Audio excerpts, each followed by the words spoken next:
Dear learners, I am welcoming you all to my English class. My today's topic is narration, that is, changing narrative style, changing direct sentence into indirect. আজকে আমি তোমাদের সঙ্গে narration নিয়ে কথা বলবো। আমি তোমাদের কিছু সহজ টেকনিক শেখাতে চাই যেটার মাধ্যমে তোমরা ডাইরেক্ট স্পিচকে ইনডাইরেক্ট করতে পারো। তো স্ক্রিনে একটু দেখে নিই ডাইরেক্ট স্পিচটা কি। তোমরা স্ক্রিনে দেখতে পাচ্ছ an example of direct speech. My friend said to me, I went to your house yesterday. এখানে my friend said to me, I went to your house yesterday. I went to your house yesterday. এটা direct speech, অর্থাৎ বক্তার কথাকে সরাসরি inverted কমার ভিতরে তুলে ধরা হয়েছে। এটাই হচ্ছে ডাইরেক্ট স্পিচ। এখন আমরা এটাকে কিভাবে ইনডাইরেক্ট করব সেটা নিয়ে কথা বলবো। তো ডাইরেক্ট সেন্টেন্সকে ইনডাইরেক্ট করার জন্য কয়েকটা জিনিস খেয়াল করতে হবে, কয়েকটা জিনিস চেঞ্জ করতে হয়। যেগুলো চেঞ্জ করতে হবে তার আগে আমরা দেখে নিই কি কি চেঞ্জ করতে হবে। এখানে my friend said to me, এই সেন্টেন্সে সেইড টু রিপোর্টিং ভার্ব, এটাকে বলা হয় রিপোর্টিং ভার্ব সেইড টু। আর ইনভার্টেড কমা, এটাকে বলা হয় ইনভার্টেড কমা, এটা হলো কোটেশন মার্ক। আর হচ্ছে I went to your house yesterday, এটা হচ্ছে রিপোর্টেড স্পিচ। তো ইনডাইরেক্ট সেন্টেন্সকে ডাইরেক্ট করার জন্য আমাদের যে কটা জিনিস চেঞ্জ করতে হবে সেগুলো আমি একটু বলছি, তোমরা নেক্সট স্লাইডে দেখবা। Reporting verb, quotation mark, person, tense, adverb of time. আরেকটা হচ্ছে turning all other sentences into assertive. Reported স্পিচের ভিতরে অর্থাৎ ডাইরেক্ট স্পিচে সমস্ত অন্যান্য সেন্টেন্স, ইন্টারোগেটিভ, এক্সক্লেমেটরি, সব ধরনের সেন্টেন্সগুলোকে অ্যাসার্টিভ করতে হবে। আর রিপোর্টিং ভার্ব যেটা সেইড, এটা চেঞ্জ করতে হবে, কোটেশন মার্ক তুলে দিতে হবে। কোটেশনের ভেতরে যে ডাইরেক্ট স্পিচ থাকে সেটার পারসন চেঞ্জ করতে হবে, টেন্স চেঞ্জ করতে হবে। আর adverb of time, adverb of time যেমন today, tomorrow, yesterday, last year, এগুলো পরিবর্তন করতে হবে। এবার আমরা দেখব এটা কিভাবে পরিবর্তন করা যায়। যদি রিপোর্টেড স্পিচের ভেতরে অ্যাসার্টিভ সেন্টেন্স থাকে তাহলে রিপোর্টিং ভার্ব তুলে দিয়ে টেল বসাতে হবে আর কোটেশন মার্ক তুলে দিয়ে দ্যাট। যদি রিপোর্টেড স্পিচের ভেতরে ইয়েস নো কোশ্চেন থাকে তাহলে রিপোর্টিং ভার্ব তুলে দিয়ে আস্ক আর কোটেশন মার্ক তুলে দিয়ে ইফ বা ওয়েদার বসাতে হবে। ইম্পারেটিভ সেন্টেন্স থাকলে রিপোর্টিং ভার্ব তুলে দিয়ে অর্ডার, রিকোয়েস্ট, অ্যাডভাইস বসাতে হবে আর কোটেশন মার্ক তুলে দিয়ে টু অথবা নট টু বসাতে হবে। অবজেক্টিভ সেন্টেন্স থাকলে প্রে অথবা উইশ রিপোর্টিং ভার্ব তুলে দিয়ে আর কোটেশন মার্ক তুলে দিয়ে দ্যাট বসাতে হবে।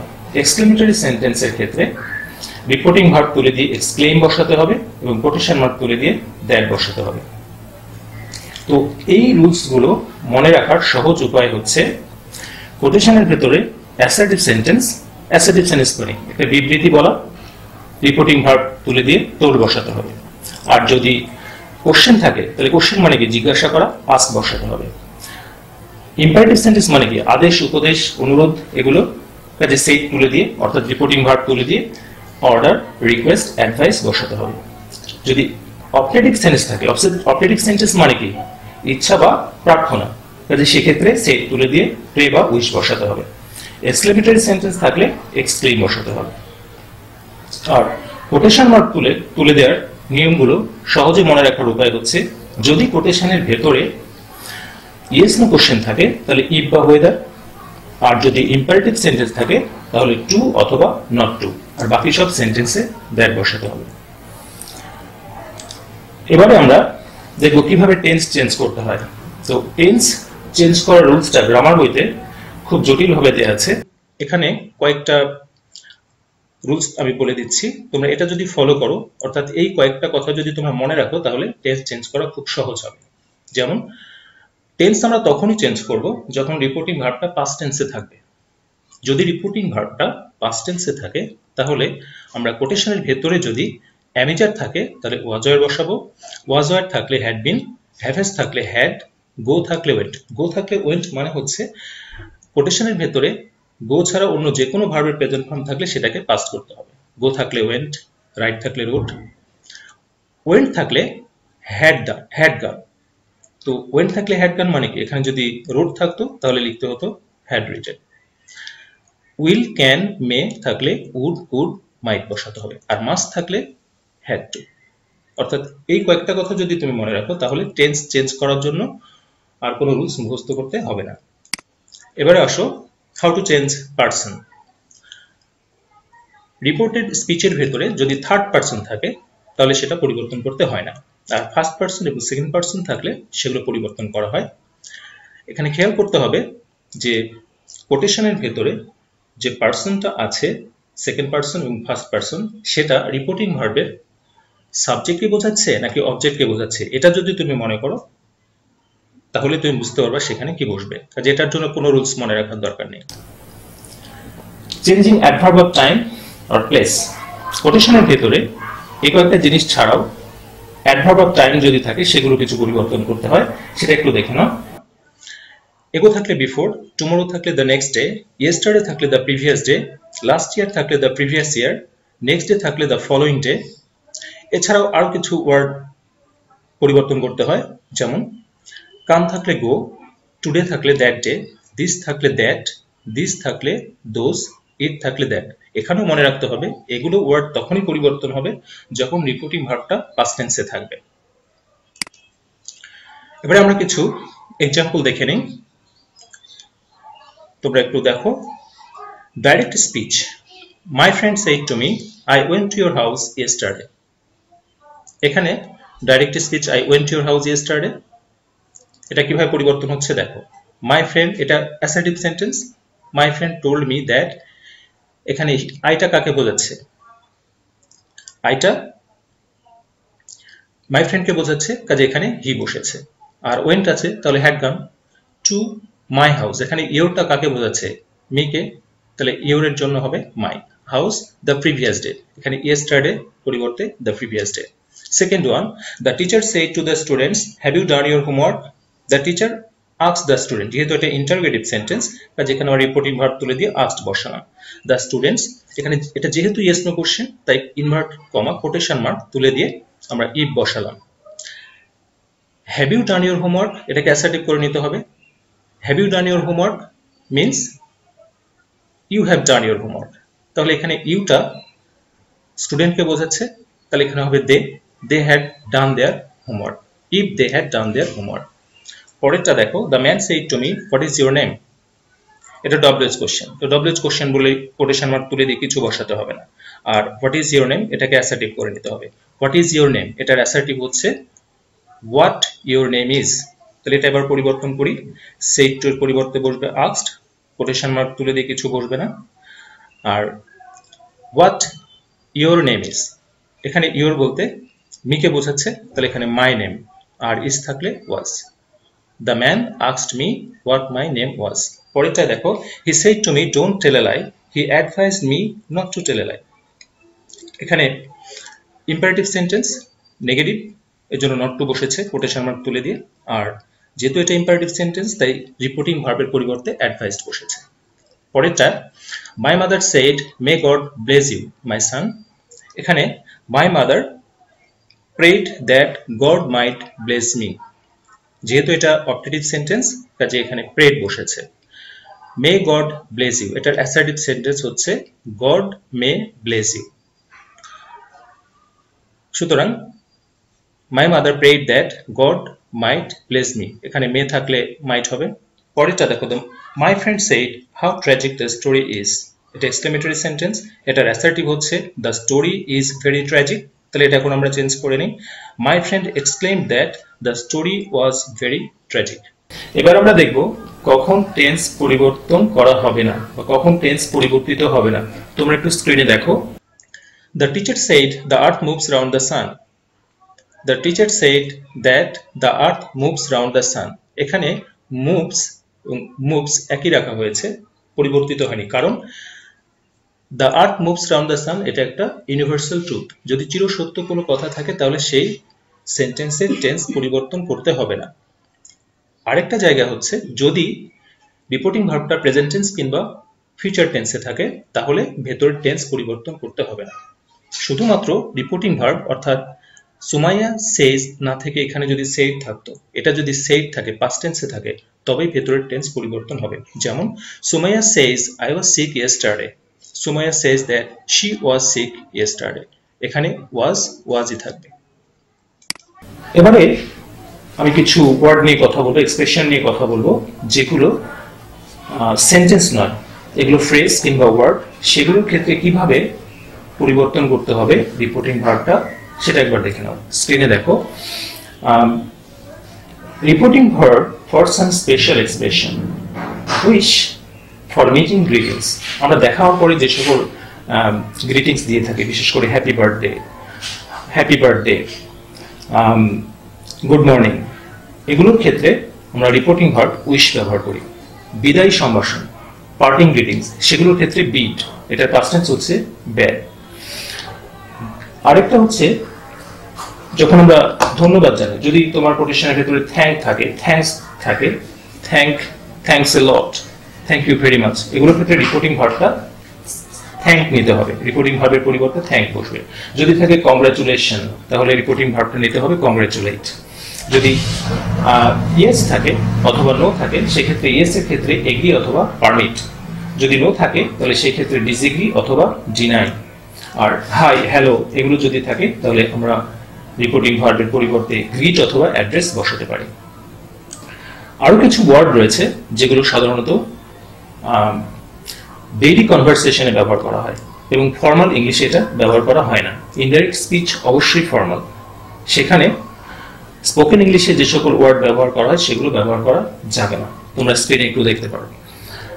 যেমন কোটেশনের ভেতরে যদি মম, ড্যাড, স্যার, গাইস, বয়েজ এগুলো থাকে তাহলে এগুলো পরিবর্তন করতে হবে। মম থাকলে মাদার, ড্যাড থাকলে ফাদার, স্যার থাকলে টিচার অথবা বস এরকম, গাইস থাকলে ফ্রেন্ডস, কলিগস এটসেট্রা, বয়েজ থাকলে স্টুডেন্টস, প্লেয়ার্স, সোলজার্স ইত্যাদি বসাতে হবে। তবে কিছু কিছু আছে যেমন ফ্রেন্ডস, ব্রাদার, সিস্টার এগুলো পরিবর্তিত হয় না। কিছু এক্সাম্পল দেখো। May I come in sir? Yes.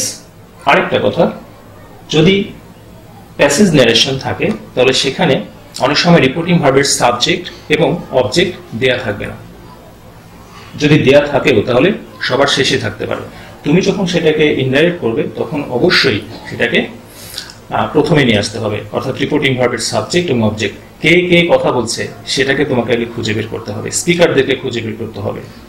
যারা কথা বলছে তাদের যদি উল্লেখ নাও থাকে অথবা শেষে থাকে তাহলে তাদেরকে প্রথমে নিয়ে আসতে হবে। যেমন দেখো, স্ক্রিনে দেখো, may I come in sir? Yes. এখন মে আই কাম স্যার কে বলতে পারে? স্টুডেন্ট বলতে পারে। আর ইয়েসটা কে বলতে পারে? টিচার বলতে পারে। যেমন দেখো, তাহলে আমরা ধরে নিয়ে কিভাবে করলাম? The students respectfully asked his teacher if he might go in.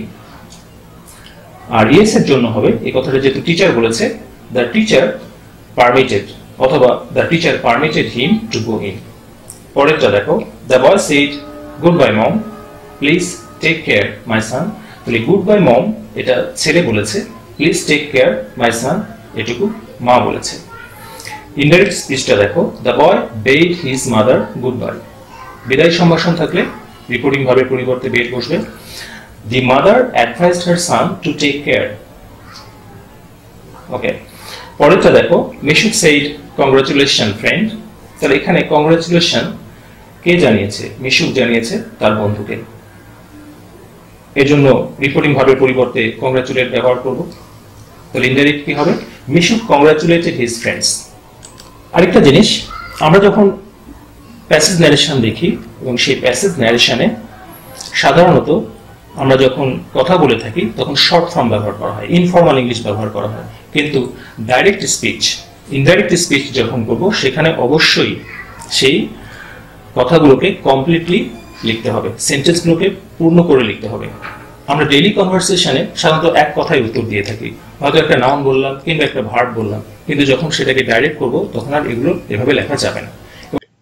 তাহলে ইনডাইরেক্ট করার সময় আমরা স্পিকারের সংক্ষিপ্ত এক্সপ্রেশনগুলোকে পূর্ণ করে ভেবে নেব। যেমন এখানে বলা, স্ক্রিনের দিকে দেখো, guess exact expression for yes, okay, alright, no, only 50 টাকা, not so bad, fine, sure, of course, এগুলো এক্সপ্রেশন আমরা স্পোকেন ইংলিশে ব্যবহার করি। যেমন এখানে দেখো, the customer said do you have T shirts? Yes, said the shopkeeper. Can you show me one? Of course. How is this shirt? Not so bad. How much? Only 1000 টাকা, replied the shopkeeper. এখন আমরা দেখব এখানে বেশ কিছু expression রয়েছে, সংক্ষেপে বলা হয়েছে, ইয়েস বলা হয়েছে, অফ কোর্স বলা হয়েছে। এটাকে আমরা ধরে নিব আসলে কমপ্লিট হলে কি হবে, পরেরটা পড়ো তাইলে বুঝতে পারবে। The customer said, "Do you have t-shirts?" "Yes, I have t-shirts." "Can you show me one?" "I will certainly show." "How is this shirt?"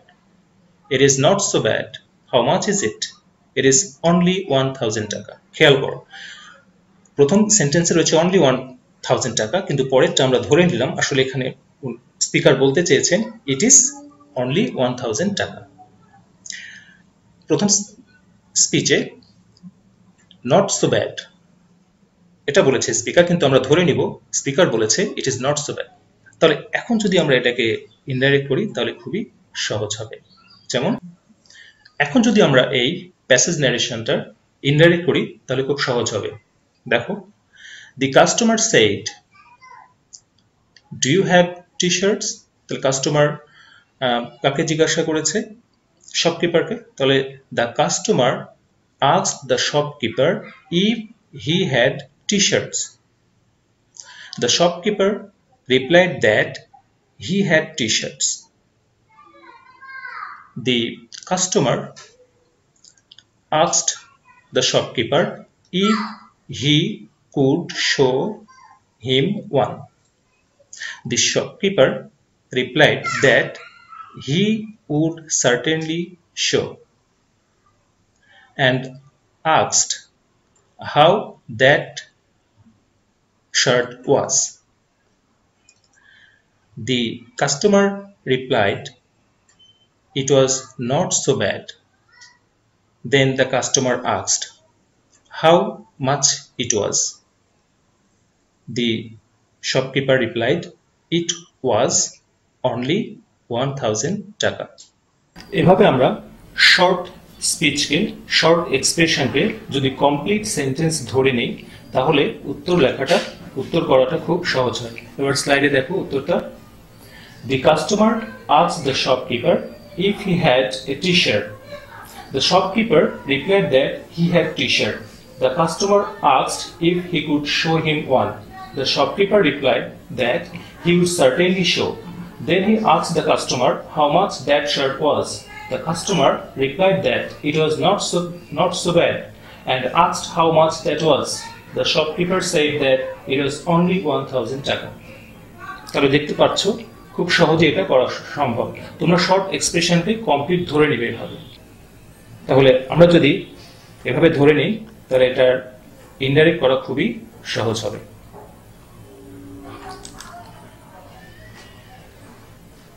এবারে আমরা প্যাসেজ ন্যারেশনে দেখব অনেকগুলো সেন্টেন্স থাকতে পারে, একজন স্পিকার এক নাগাড়ে অনেকগুলো কথা বলতে পারে, সেই ক্ষেত্রে আমরা কিভাবে পরিবর্তন করব এবার স্ক্রিনে দেখ।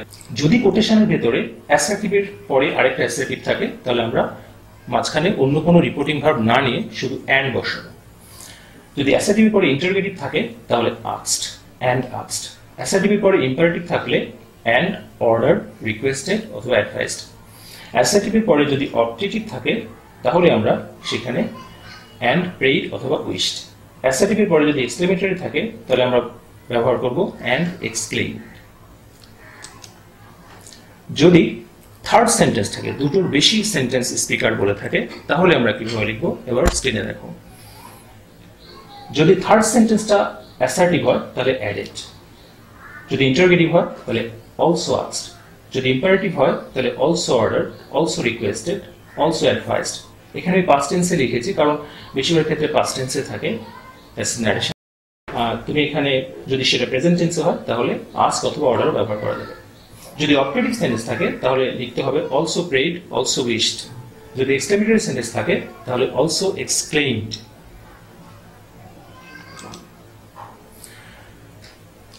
শিক্ষার্থীরা, আশা করি তোমরা এই রুলসগুলো যদি ফলো করো তাহলে প্যাসেজ ন্যারেশনটা সহজেই করতে পারবা এবং গ্রামারের যে দুর্বোধ্য রুলস সেই রুলসগুলোকে তোমরা আর ভয় পাবে না।